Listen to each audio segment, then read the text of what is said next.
മാഷിന്റെ കുഞ്ഞിപ്പെണ്ണ്. രചന റഫ്ന. അവതരണം സൽസാമുസ്തു.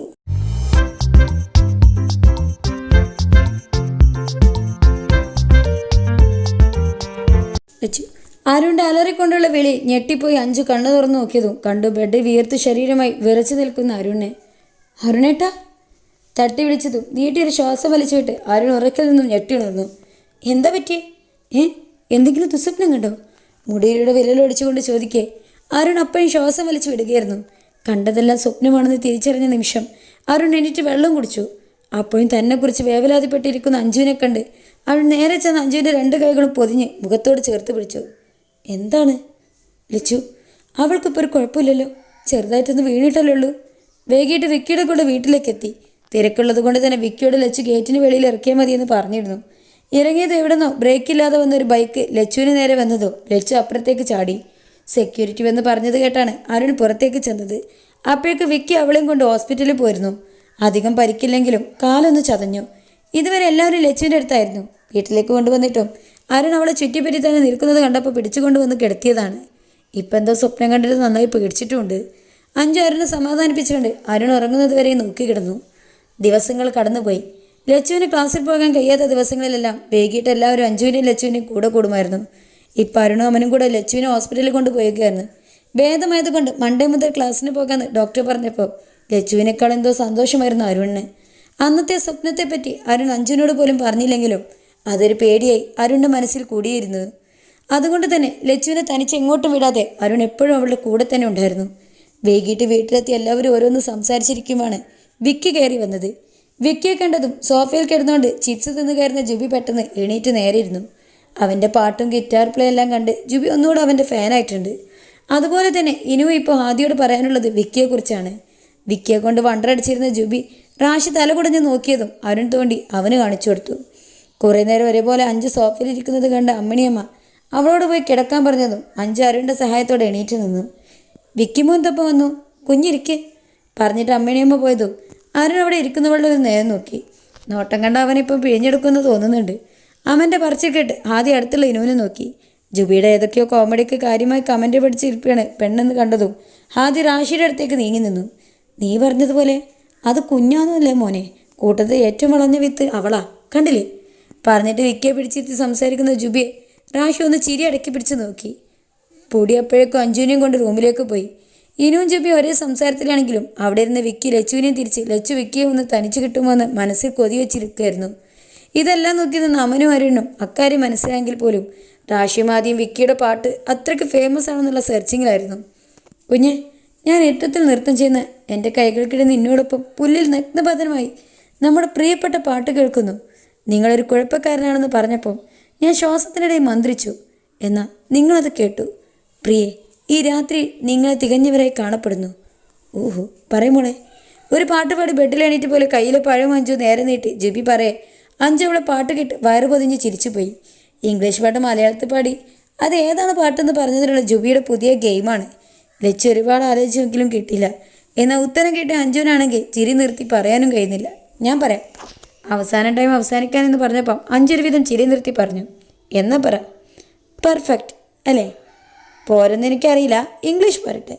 തോൽക്കും കരുതി ജുബി വേഗം അത് പറഞ്ഞതും അഞ്ച് ഫോണെടുത്ത് റിലീസ് എടുത്ത് അഞ്ചൂര് പാടാൻ പറഞ്ഞു. ഇതാണോ അത്? പൊടിയാണെങ്കിൽ അപ്പം തന്നെ ചിരി തുടങ്ങി. Baby I am dancing the dark with you between arms barefoot on the grass listening to our favorite song. ഇത്രയും ഫേമസ് ആയ പാട്ട് ആ പൂതന മലയാളത്തിലാക്കിയത് കേട്ട് ഇനുവ് തുടങ്ങി ചിരി. അടുത്തത് പാടി. ഓക്കെ, വെയിറ്റ്, ആലോചിക്കട്ടെ. ഞങ്ങൾ അടുത്തുണ്ടായിരുന്നു. പക്ഷേ ആളുകൾക്ക് പോകാം. നിങ്ങൾക്കറിയാവുന്ന ആളുകളിൽ നിന്ന് അറിയാത്ത ആളുകളിലേക്ക് ആളുകൾക്ക് പോകാമെന്നാണ് ഏറ്റവും വേദനിപ്പിക്കുന്നത്. നിങ്ങൾക്കറിയാവുന്ന ആളുകളിൽ നിന്ന് അറിയാത്ത ആളുകളിലേക്ക് നല്ലതായപ്പോൾ ഞങ്ങൾ തീ പിടിച്ചപ്പോൾ ഞാൻ ചാരവും പൊടിയും ശ്വസിക്കുന്നു. ഞാൻ എപ്പോഴും ഉയരത്തിലെത്താൻ ആഗ്രഹിക്കുന്നു. എപ്പം മതിയെന്ന് എനിക്കറിയില്ല. പൊടി ഫോണിൽ നോക്കി പാടിക്കഴിഞ്ഞതു എല്ലാതും ഇവിടെ ഇതെന്ത് തേങ്ങയാണ് പറയുന്നതെന്ന് അറിയാതെ ഒന്നുകൂടെ പാടാൻ പറഞ്ഞു.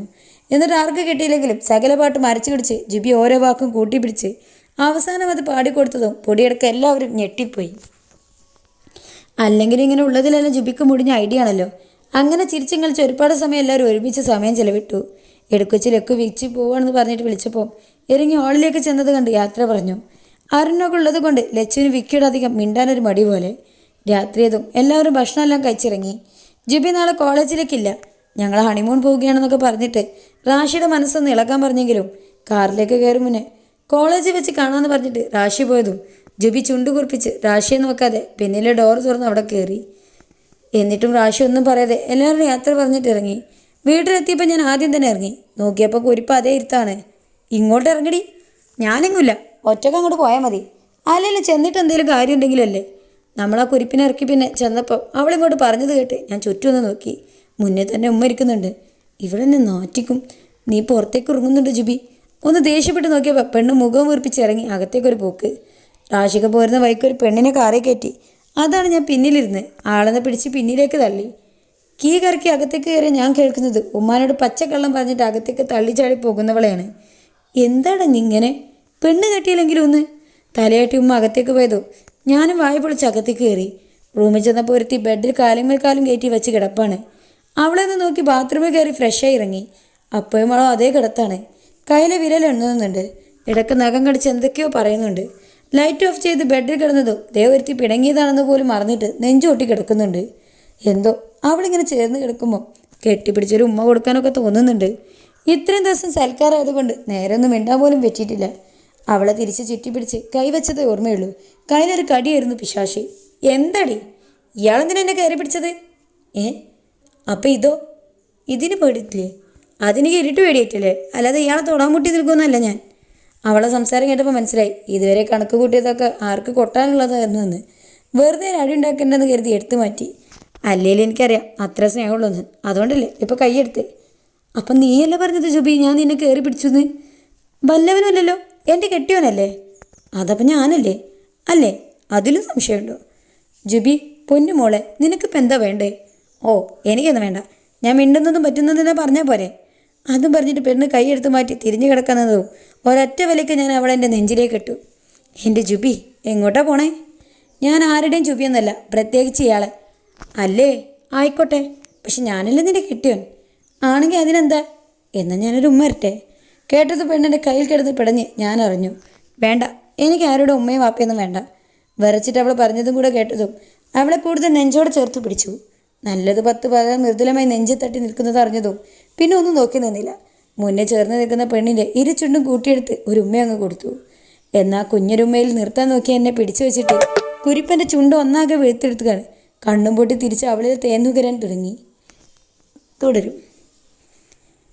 അവർ പ്രണയിക്കട്ടെ അല്ലേ? നമുക്ക് നാളെ കാണാം. Bye bye.